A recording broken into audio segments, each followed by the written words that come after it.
Welcome to the Lighting Your Way podcast. I'm your host, Guardian Nurses founder, Betty Long. During season 3, we'll be delving in deeper to the amazing lives and stories of nurses and other healthcare professionals from around the country. We'll also be talking with a few of my nurse advocate colleagues at Guardian Nurses. You'll get a behind-the-scenes peek at the healthcare system, as well as get advice on how to get the best care when you or a loved one is a patient. Being discharged to your home after a lengthy admission in the hospital is usually a good thing. But for patients needing additional support to continue their recovery, it can become overwhelming for them and for their loved ones. Lots and lots of attention is given in hospitals to creating good discharge plans. But what's that old saying about the best laid plans? That holds true, especially when the patient is discharged on Friday afternoon at 4 p.m. My conversation with two of my Guardian Nurses colleagues, Damali Stansbury and Lindsay Aliano, highlights some of the challenges faced by one husband after bringing his wife home. Take a listen. Ladies, thank you for joining us today on the podcast. Damali, Lindsay, great to have you here. Hey, Betty. Thanks for having us. Yes, thank you for having me here. Sure. No, it's great. We've been talking about this case most of the week, and I thought that, given the dramatic nature of it, it would be good to have you both on as guests and talk about the case and hopefully share some wisdom for our listeners so that they too can advocate for themselves in the healthcare system. So, as we often do, I want our listeners to get to know you guys a little bit. So, Damali, I'm going to start with you. Okay. You're our first team social worker. Yay! Yes. Yay! You joined our team earlier this year in January. You and I have known each other a couple of years in another world. You were working for the Philadelphia Convention and Visitors Bureau. That's correct. Yeah. And so tell us how you got into social work. What was your journey? Wow. So I feel that I've been doing quote unquote social work unofficially since working with my son, who, just trying to navigate the healthcare system, the education system as well. Working with doctors, making sure that his needs were met, and then also working with my parents when they were ill, and also working with my church and community service initiatives, and also with my sorority. So I was doing it for a good long while. And then I started out my first position in the field. I was sort of recruited into it. And I was doing in-home therapies, behavioral assistance for youths in New Jersey.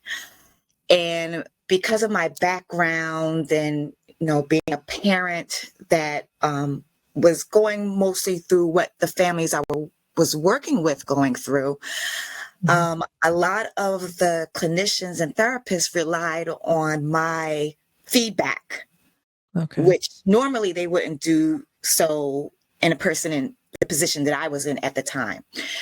So they relied on it so much that they kept on saying, have you ever thought about social work? And I kept putting it off because I'm like, no, this is just what I do. But then my boss came back and says, you need to apply to a school of social work. So that's how my official journey got started. And I went back to Temple. And go Owls. Yes. And then I received my degree in May of 2021. Yay. Congratulations. Yes. So because your boss told you to go, you did? No, I'm kidding. It was sort of voluntold that I needed to go back. And it was good for me because it pushed me out of my comfort zone too. Okay. Great. So once you got enrolled in the curriculum, did it kind of resonate with you? Did it make sense? Like, oh, okay, yeah, I can do this. Some parts of it, yes. When it got into the research and qualitative measures, that's where I sort of like, whoa. But for the most part, yes. And I thought it was very helpful because I think being an older student, and I had other older, quote unquote, older students in the classroom, we brought real life experience. So it wasn't just book learning. It was also, okay, this is what the book says, but this is real world. So how does this Right. make you feel? Or how does, how would you do this in this, situation? So that's what the great benefit of it was. Yeah, that's great because you're even in nursing school. When you go to nursing school, typically people are younger, right? But when you have an older student who has life experience, perhaps has a family, right, who's raised children, and then they come into nursing school, they have a whole different perspective on things, as you did, I'm Yes. sure. Yeah. Yes. Well, we are happy that you chose social work and that you were voluntold and listened to what you were told. Yes. Because even in your work on this case was very, very good, and I know you're doing a great job with all the other nurses that you're working with. So thank you Thank for that. you. Thank you. So you're welcome. So Lindsay, let's switch to you. How about your journey into nursing? What got you started? Let's see. When I was younger, I was raised by a single mom. We liked to watch a lot of different medical shows when I was younger, detective shows, things like that. And I found all of that fascinating. We'd stay up late together and watch shows. And as I got older, I was always kind of the mom of the group, kind of taking care of everybody. It felt natural to take care of people. And so when I graduated high school and I was trying to figure out what I wanted to do with my life, I actually took a part-time job working at a nursing home that was had an Alzheimer's and dementia ward. Oh, And I didn't even know that world existed right. as a 19-year-old, and I was fascinated by it. And so I then also worked at a large hospital, became a nurse's aide, and went to nursing school and really just dove right in, fell in love, and had an opportunity to work with a lot of really cool nurses that inspired me and taught me a lot of important lessons. And so I knew immediately for me that nursing school was what I needed to do. That's great. So when you look back on the TV shows that you're watching, I don't think there was Nurse Jackie. I don't think there were many shows about nurses.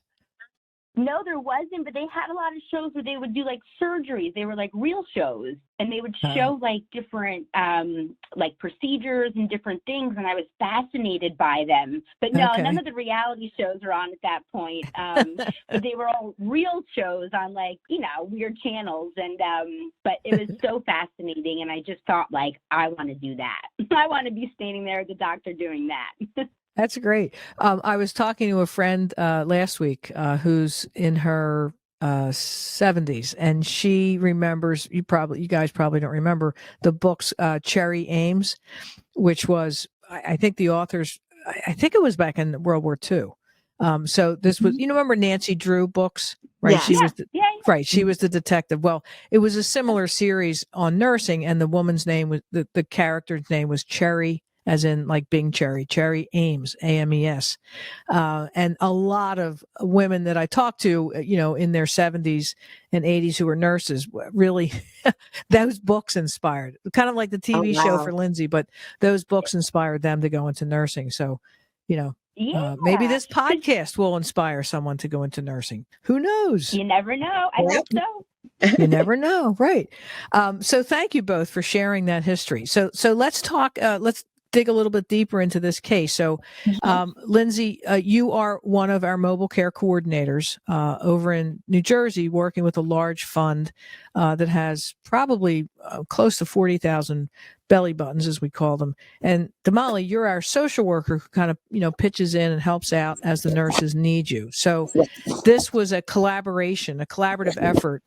So Lindsay, how did you initially get this referral? What was the story behind that?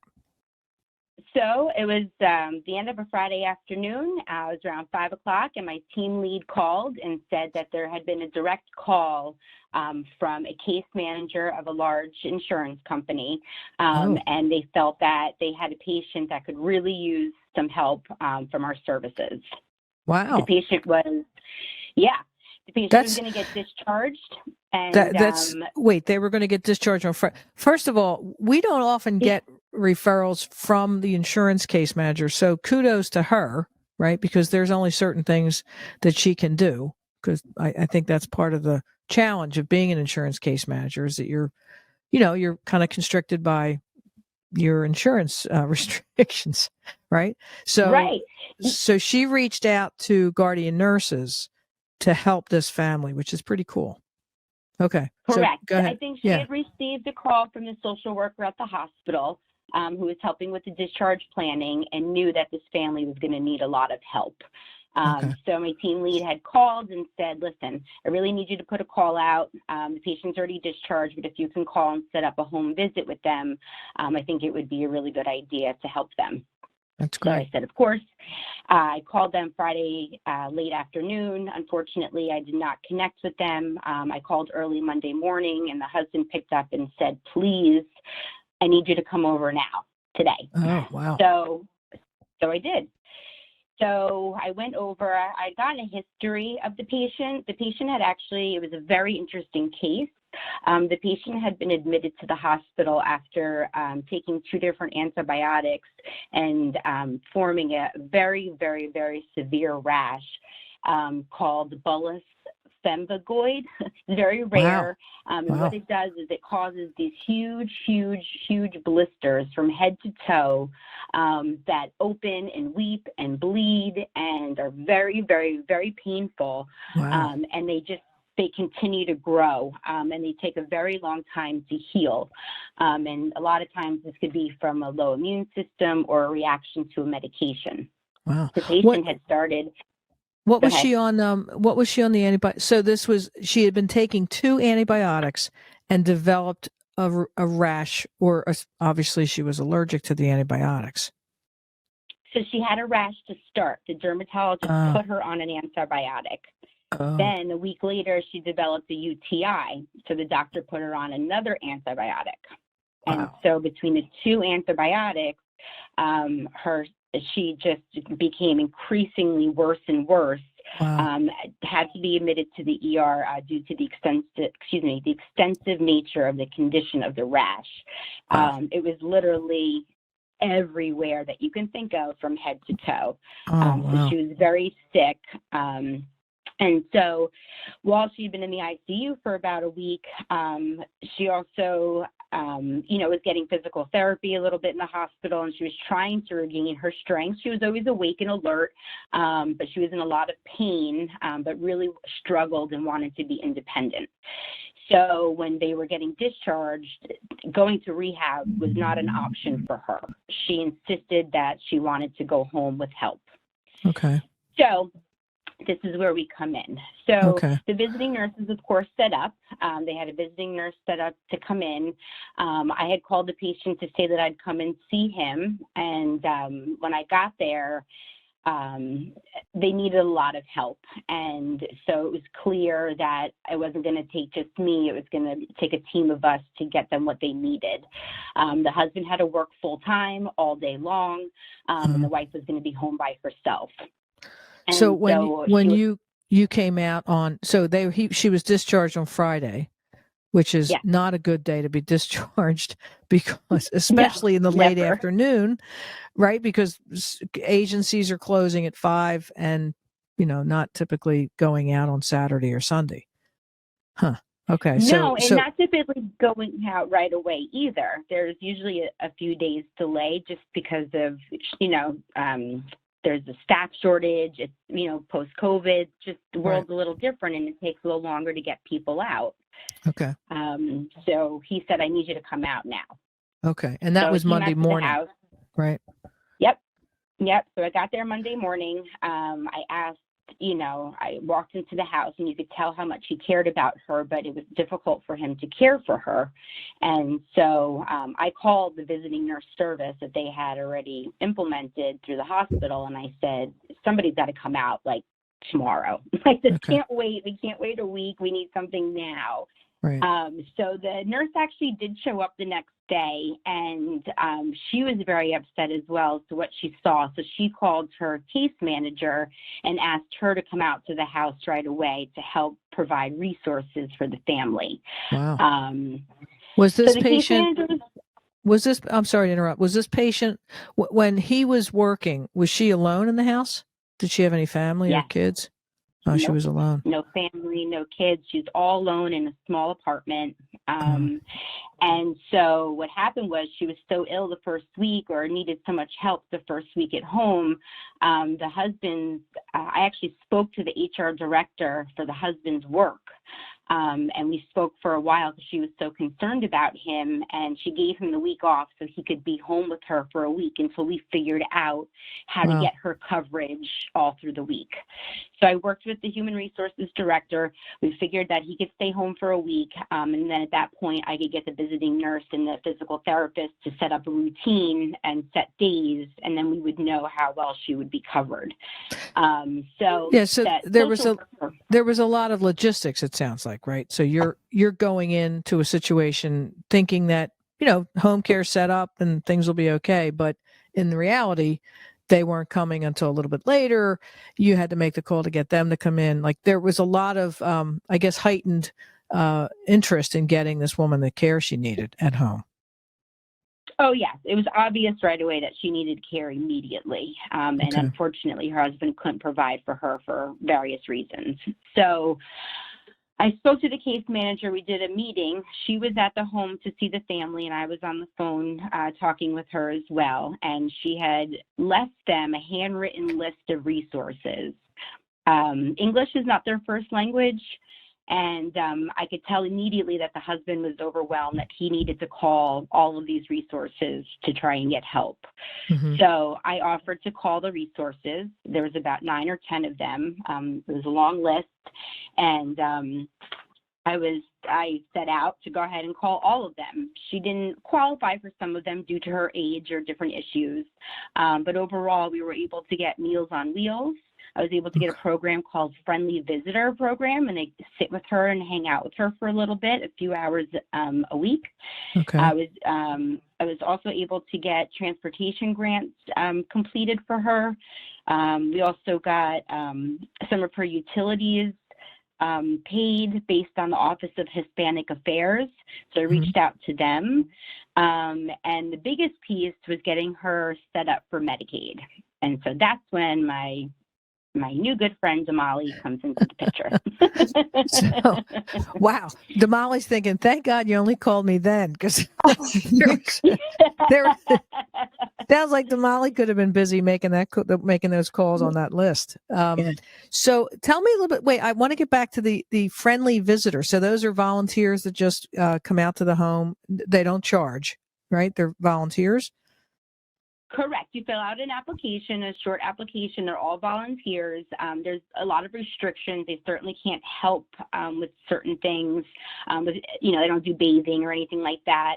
Right. But they'll sit and they'll play cards with you. They'll watch TV. They'll talk to you. They'll do games. Really, whatever the members' needs are. Sometimes it's just having company, just having somebody there with you. This particular patient has a difficult time walking, so when Meals on Wheels comes, they don't bring the food into the house. So this person who's with her can get the food from the front door and bring it in the house, and really help out with small things that make a really big difference. That's great, because I know that there are many families struggle with those kind of care needs because they can't take off from work, and the home care or companion agencies that are available are private pay, and sometimes they're $25 an hour and have minimum requirements, right? So you have to hire the person for 3 hours or 4 hours or whatever, or 3 times a week, and it can be expensive. So it's nice to hear who sponsors that organization. Do you know? So that's actually through the county that they live in. Oh, great! That's great. That sounds like a great idea to playing cards. I can't imagine somebody playing cards and not being on their phone. Okay. Yeah. Sorry. Actually, the member is Puerto Rican, and she loves to play dominoes. So she asked if somebody could come and play dominoes with her. Wow. I can't. I remember way back when dominoes was hot. Jeez. Wow, I can't imagine. Yep. Okay, so after you've made this exhaustive outreach to all these agencies, then you realized that it would be better for the family to have medical assistance. And Damali, because she is our esteemed colleague and can do this, you brought her Yes. into the mix. So, Damali, this is your time to shine. Tell us about your experience with this family. Well, I had the pleasure of speaking with the husband, and one of the concerns that he had was because of his work schedule, it was not possible for him to be home during the day. So Okay. being that he left out early in the morning, the only time that was feasible was for me to meet up with the family early in the morning. And this is an application that could be done online. And Okay. being that, with the pandemic and mail getting delayed and, things like that, it's faster, easier, and more direct if you do it online because it goes straight into the system. Okay. So being where I live and where the member lives, is basically 2 hours away from me. So being that they Wow. had to leave, the member got up early in the morning to get his wife, dressed, situated, breakfast, made. Right. I had to leave about 5:30 in the morning to make a Wow. trek up to where they reside. And I did the application with them while he was getting his wife situated. Wow. Um, Wow. Did he have computer access, or did you take your laptop? No, I took my laptop with my secure hotspot and went up there, and we did the application. Tried to, because he's very excited. So, tried to calm him down and just do what you need to do, fix breakfast, sit down Right. and eat, get your wife dressed, I'm right here. I'll just holler out the questions and you can answer them. And the wife was there, so she could answer all the questions. So did the Medicaid application. Through a wife, they answered the question, they got all their documents together. They're very hospitable, offered me breakfast, but I already had my breakfast, on the way up, and tea 2 and everything hours like ago, that. right? Yes. So they were very gracious. They were very happy that, I was able to come out, flexible around their schedule, to get what they needed to be done. So they were very happy with the service. Once we got the application started, it didn't take that long. And then That's what I was going to. That's what I was going to ask you. How long would it so you're doing it online, so it goes directly to the office. But how long would that typically take? Based on if they have all the information together, about 40-45 minutes. Just to upload everything or whatever the questions are. Sometimes everything is there. They have the answers, what I need there, and sometimes they have to look for them. So they were very comical. It's nice to build sort of like that friendly rapport with the members that you work with. Sure. We got some teasing in, and they told me a little bit about their, their life. So it was very nice. And it was so relaxed, and they were so gracious to the point that they were saying, like, anytime you're in this neighborhood, you stop by, because mi casa is tu casa. And I said, I sure will. So yes, it was great to see that, I could meet their needs, and, I could just talk to them and just, be their support and just say, I'm here for whatever you need. So just let me know. Right. Well, and so now that the application's been in, what's the process? Will they be notified electronically, or are they going to get a letter? How will they know that that she's been accepted? Well, usually what happens is if the office needs more information, a contact from the office will contact that member or whoever applied directly with all the information that they need. I'm not sure it's due to the pandemic. I know for some states, the letters are still going out, but I think letters and a phone call is being done just in case, due to, stuff being, lagged. Even though things are opening up, there's still some delays on some things. Right. Well, again, to Mhm. Lindsay's point, I'm sure there's staffing issues as well in Yes. the department. Do they does he know that I mean, you've done most of the heavy lifting now to get the application in. Does he know that there might be follow-up questions and to answer the Yes. calls? Yeah. Okay. So before I left, I let them know to keep all their stuff together because it's possible that a contact will call from the office and ask them for physical backup Okay. of their Okay. information. So that may be proof of residency, um, proof of where they live, that they're a resident in New Jersey, things like that, birth certificate. So those things they may be contacted on, and just have those things together. And when they reach out, just ask them how do they want it to be submitted. Okay.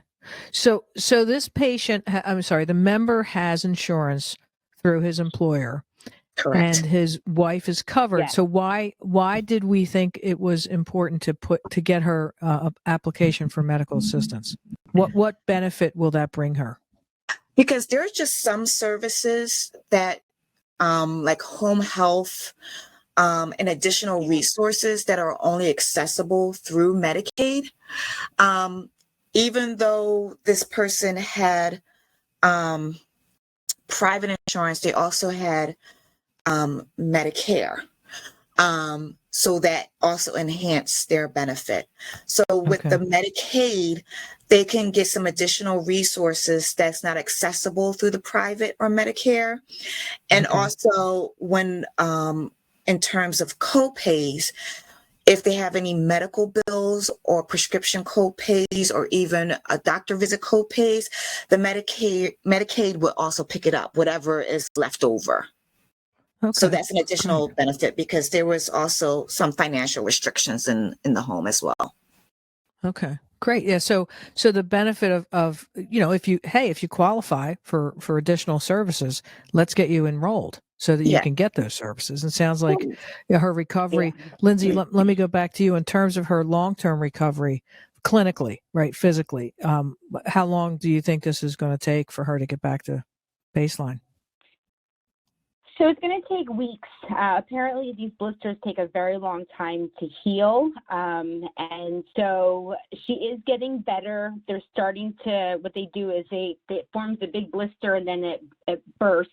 And then once that skin then starts to like die off, basically, then the blister goes away. But this has to happen all over her. So I know she's in a lot of pain when she moves. Her husband was very concerned about her being alone still. So we set it up that Monday, Wednesday, Friday, she has PT, and Tuesday and Thursday, she has the visiting nurse. Then she also has the friendly visitor coming. So she really has a lot of help and a lot of people, part of her care now. So hopefully she can spend the time actually feeling better and not have to worry about all these resources and doing things by herself. Right. She's got a slew of medication that she's taking. Some of it's kind of off-label to see if it can help with the blisters. But she's very determined. She is a strong, stubborn woman, and she wants to get better. And they're both determined to, kind of get past this. And she's had a stroke in the past. She's got a lot of other issues, so she's come real far, and she's got a great attitude, like Damali said. They're a great, loving couple. There's a lot of love in the house, and I think that helps to heal too. And so I think that they're actually on the good path. And so the reaction to the 2 antibiotics, was it the antibiotic specifically, or has she ever had any other reaction to antibiotics? Because this seems like a severe reaction. Correct. She said she has no allergies at all. Wow. And they don't know quite what started this. Sometimes, like I said, if your immune system's low, but she really didn't have any issues with her counts at the time. Once she became septic and was in the ICU, of course, from all the open sores, but she, starting this, she just had a very small rash and went to the dermatologist. They don't even know what started it. Wow.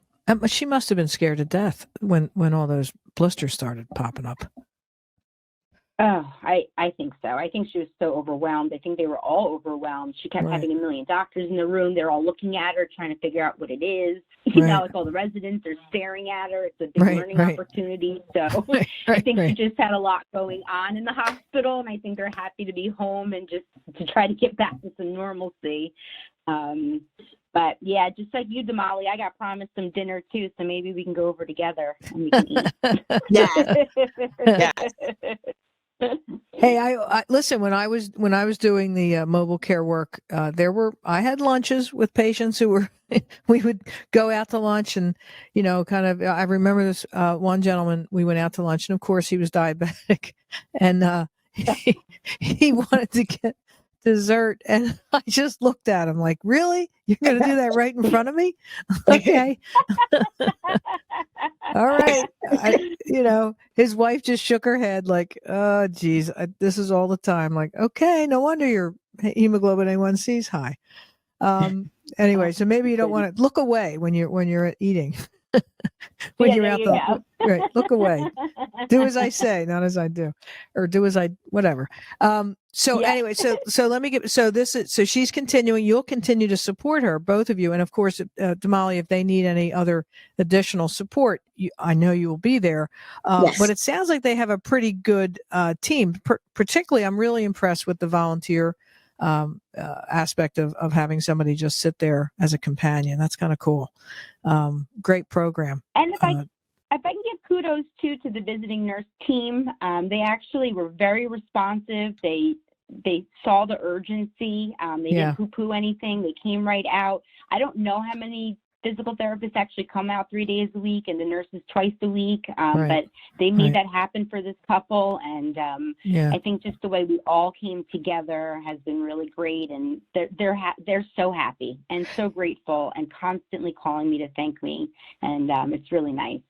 Well, and when I think about, because much of our work is dealing with hiccups in the healthcare system, right? But it sounds like from the get-go, even though this was Friday at 5:00, that the case manager at the insurance company cared and made the call because she knew that guardian nurses could be that bridge, as we often describe our work, like the bridge from hospital to home, and then coordinating care at home as well, whereas she could only deal with things in the hospital, right? So it sounds like it was a great team effort from the insurance company, from the hospital case manager, from the home care case manager, from a lot of people, and then of course guardian nurses kind of making that glue and putting it all together, particularly with Molly's assistance to fill out the Medicaid application online, right, when they didn't have computer access. That sounds like a great, when like the full moon, when everything lines up, that it works. That's great. So kudos to you as well, ladies, because I think you were a big part of that success. And hopefully she continues to heal, right? And, and never take those antibiotics again. That's for sure. Yes. Oh, she's definitely never taking those again. And I feel like the husband will definitely stay in touch. Right. Yes, definitely. Yeah, no matter what happens. Yeah. So I like to ask whenever guests are on it and we talk about stories, I like to kind of come back to you and Tamale, I'll ask you first, like when you think about this case and the dramatic nature of it and all hands on deck and everything kind of clicking, what would you like to pull out from that to give us like words of wisdom to our listeners? I would say be flexible. And the reason why I would say that, because usually at 5:30 in the morning, I'm turning over. But I saw the need that this family had to have. And the goal was to try to get them some resources to help them out in the home. So what do I need to do to make sure that goal is met? And since, again, that this individual, the primary caregiver, which was the husband, has works long hours in a day during the week and is really unconventional, my thing was, okay, I'll meet you before you leave out for work. So meeting him at 7:30 in the morning, meaning I had to leave out at a time to get there in time to complete the application. Right. So I have to be flexible in order to make sure that any member or any person that I'm working with needs are met. That is not always cookie cutter. Right. Okay. But yeah, and I think that it highlights certainly being flexible. The healthcare system is a system, right? And we know that, and it's a lot of bureaucracy, and it's often not very flexible. And so, kudos to you for being flexible. Correct. Lindsay, how about Yes, you? thank you, Damali. I would say that this experience has taught me as well, and this couple, that there are a lot of resources out there available, and not to be shy and to ask if you need help. This gentleman asked for help, and he's received quite a bit, and he's very thankful for it. And I think that if you're able to, be resourceful and ask for the help, then it's usually around the corner, and don't be shy about it. Well, that's true, right? But I think what we find a lot with our patients and families is that they don't know even what to ask, right? So they're faced with a conundrum or a crisis, and they don't even know what to ask. So I guess having somebody like you or Damali to say, how do I do this, is a huge help. Part of why Guardian Nurses is so successful at helping families, but I also think within the system, for the husband to have asked, right, to just reach out to the case manager, to the home care manager, and keep asking for help, because I think, and I know you ladies would agree, anybody in the health, we do want to help people. The system does operate with a lot of people who are mission driven, who want to help. It's just that sometimes, to Damali's point, it's not that flexible. People are too busy. They can't get to it. So you just got to kind of be the squeaky wheel, I guess. Yeah. And also you have to remember too, because where this individuals from culturally, sometimes they don't like to ask for help. So I had to tell them it's okay to ask for help. There's a need. I understand and I get it. So with me telling that to them at that standpoint while I was there, you can see they're shaking their head. Yes. Okay, we have to ask for help. Okay. And then it was no shame in that. Yeah. No, not at all. Because it sounds like the community really came together with a lot of resources. So I was really happy to hear. I know that it's still ongoing, but it sounds like it's a positive outcome for now for them. Yeah. Yes. So far, so good. One day at a time. But as a team, I think that we're keeping them safe and sound, and they're doing well. Right. Well, thank you both for your time, for the story, and certainly for your work on this case. I know you made a big difference to this family. So, I think you should take the rest of the day off. All right. Okay. Don't tease me, Betty. And beware of Friday 5:00 calls, Lindsay. Yes, I will be from now on. All right, ladies. Thanks for joining us. Take care. Thank you. Thank you. If you have any questions that you would like us to address in a future episode, please email us at podcast@guardiannurses.com.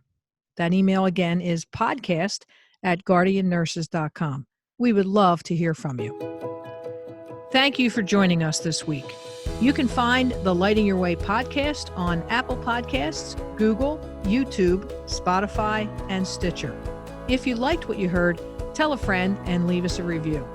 You can learn all about Guardian Nurses Healthcare Advocates on our website, guardiannurses.com.